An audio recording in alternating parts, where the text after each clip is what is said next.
What's up, everybody? It is Greg. So this is episode 2 of 5-Minute Finance. So let's jump right in. Today I'm going to talk about how much money you should have in your bank account. A lot of people think, man, I just want as much money as possible in my bank account. But I personally very rarely have over $1,500 in my bank account at a single time. So my whole investing strategy or thought process is that I want to be cash poor but asset rich. So in my eyes, that $1,500 that I have in my bank account at any given time is being cash poor.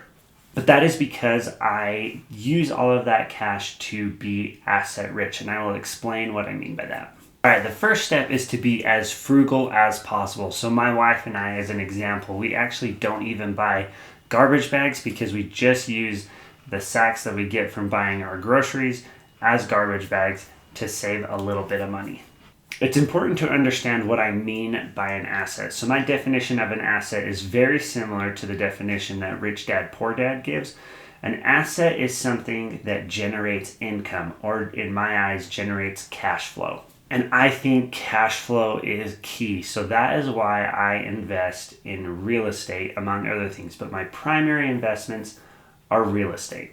So here is my breakdown of my cash flowing assets that I have purchased. So first, I bought a house that had a studio apartment in a shop right next to it. And I used that as an Airbnb. Now, I have videos that explain each of these things. So if you want to see those, you can go to the link in the description. But I took that Airbnb, I took all of the income that it made, and I would roll it into buying a travel trailer or a camp trailer. And that was investment number 2. And then that thing generated income. So I would rent my travel trailer out and it would generate cash flow. And then all of the cash that I received from my Airbnb and the travel trailer would roll onto the travel trailer to pay off that debt. So from the income on those 2 assets, I was able to pay off a $24,000 trailer in just 8 months. And then I took all of the income from the Airbnb and the travel trailer and I went and bought another house. Now this long-term rental, I have a renter in it and she is paying rent. She's an awesome tenant. So I would then take Airbnb, travel trailer, and the rent that I received, and I would throw it all onto the payment of that house. And that house I actually have financed through a line of credit. If you want to learn about line of credits, I will put a card up here and a link in the description as well. And this is why I only have $1,500 in my bank account at a given time, because I take all of my excess cash and I put it down on this line of credit. So with the Airbnb, the travel trailer, and the long-term rental all generating cash flow, I am taking that and putting it on my line of credit.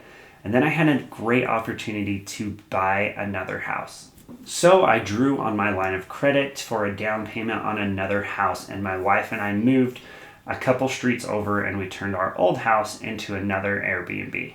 So now I have my original Airbnb, the travel trailer, the long-term rental, and the Airbnb house. And all of the income that is generated from these 4 rentals, I put onto the line of credit to pay down that line of credit. And I am extremely close to paying off that house in less than 2 years. So it is going really quickly. And that is why I stay cash poor, but I think asset rich. That's why I want those assets, because they generate cash flow. And then I can use that cash flow to either 1, pay off debt, or 2, expand my assets and gain more assets so that they cash flow and I can keep generating cash flow.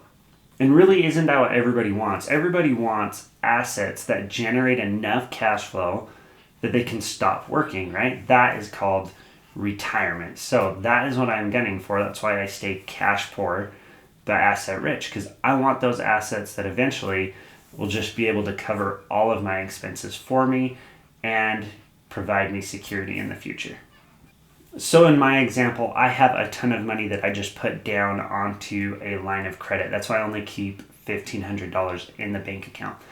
If you do not have a line of credit that you can draw from like that, like I can, then I would keep at least 3 to 6 months in savings in something liquid.